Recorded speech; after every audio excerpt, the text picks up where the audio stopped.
Chaque année, les équipes de Médecins sans frontières aident environ 150 000 femmes à mettre leur enfant au monde. Quand je suis arrivée, les médecins m'ont calmée et m'ont rapidement préparée pour l'opération. Ils m'ont fait des injections et une anesthésie avant la césarienne. Et quand je me suis réveillée, ils m'ont dit « Madame, voici votre bébé ». J'étais surprise et je l'ai trouvé adorable.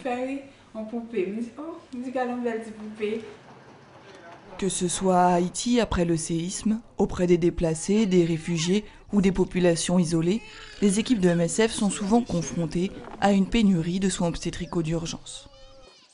Quand les contractions sont devenues très fortes, je me suis rendue au centre de santé. Là-bas, on m'a demandé de trouver un moyen de transport jusqu'à l'hôpital.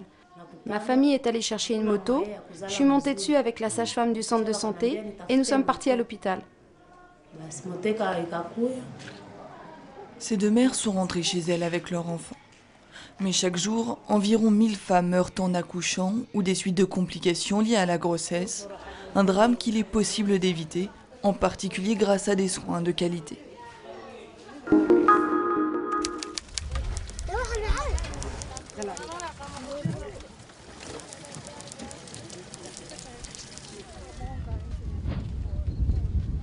Malgré la présence des ONG, un enfant sur 12 souffre de malnutrition sévère dans les différents camps qui composent Dadaab.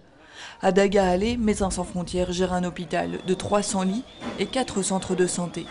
Ces efforts ne suffisent pas à apporter une aide en quantité ou en qualité suffisante. Les nouveaux arrivants ne sont pas enregistrés de manière organisée. L'enregistrement a été suspendu, ce qui signifie que quand ils arrivent, les réfugiés doivent trouver le moyen de survivre grâce à leurs amis ou à leur famille. Si vous n'avez pas de famille, vous devez mendier. Il n'y a pas de refuge sûr en Somalie. Même ce camp n'est pas un endroit sûr. Suite au kidnapping de 2 de ses employés à Ifo en octobre 2011, MSF a choisi de se concentrer sur les activités médicales vitales. Après des mois d'une crise très médiatisée, la situation est revenue à son niveau de départ. Pas de solution, ni à court ni à long terme. Les conditions de vie et la santé des réfugiés se détériorent chaque jour.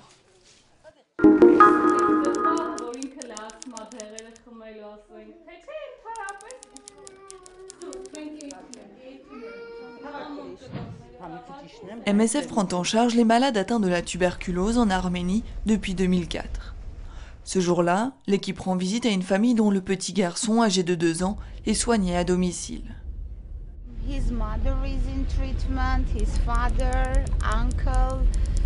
Sa mère, son père et ses oncles sont tous sous traitement. C'est devenu une maladie familiale. C'est douloureux pour ce pauvre enfant, mais nous n'avons pas d'autre possibilité. Il n'y a pas d'autres médicaments, pas d'autres solutions. Tout ce que nous pouvons faire pour ses parents, nous le faisons pour lui aussi.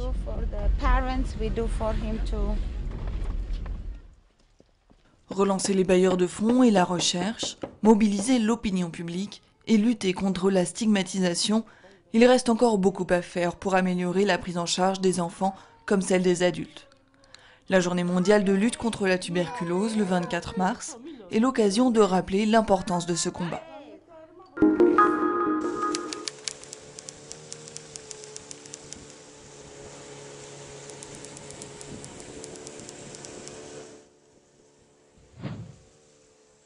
Ça, c'est une mouche tsetse typique.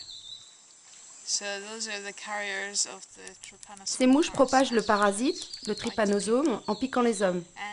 Le sang d'une personne infectée par le parasite est transféré à quelqu'un d'autre.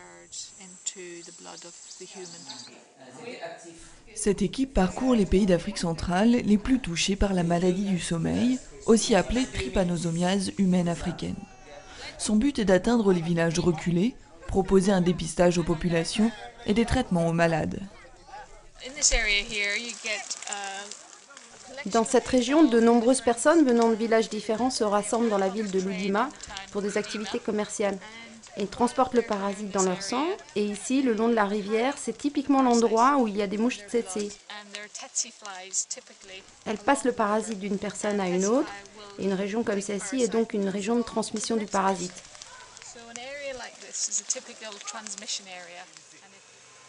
Alors que la maladie est mortelle si elle n'est pas prise en charge, les traitements disponibles permettent d'en guérir. La mission de l'équipe mobile comporte donc un volet sensibilisation afin de contribuer à la lutte contre un parasite qui a infecté au moins 10 000 personnes en 2009.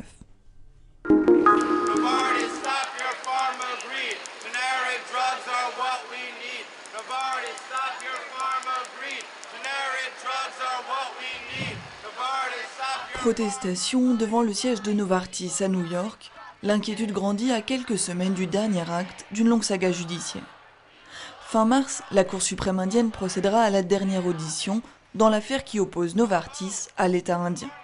Si le géant pharmaceutique l'emporte, il risque d'ouvrir une brèche dans la loi qui permet la production de médicaments génériques. MSF a besoin de médicaments à bas prix pour un certain nombre de maladies. D'autres organisations médicales et d'autres bailleurs de fonds sont dans le même cas. Si Novartis gagne son procès, de plus en plus d'innovations médicales seront brevetées en Inde. Cela signifie moins de médicaments bon marché pour nous, comme pour les autres. Et au moment où les financements sont menacés, l'accès aux médicaments à bas coût est plus important que jamais. Le verdict de la Cour suprême indienne est attendu courant 2012. Les ONG, elles, restent mobilisées pour la défense des millions de patients qui dépendent des génériques indiens.